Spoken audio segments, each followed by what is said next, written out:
Python Object-Oriented Programming, or OOP, is a programming style that organizes code around objects and classes. A class serves as a blueprint for creating objects, which represent real-world entities with their own attributes and behaviors. This approach helps developers structure their applications in a modular and clear way, making complex programs easier to understand and manage.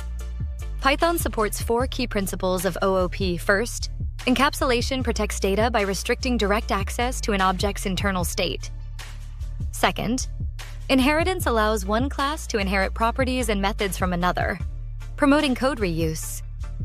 Third, polymorphism lets methods behave differently depending on the object calling them. Finally, abstraction hides complex implementation details, letting users interact with simpler interfaces. Using OOP in Python offers many advantages. It enhances modularity, making code easier to organize. It promotes reusability by allowing developers to build on existing classes. Scalability improves as applications grow and maintenance becomes simpler.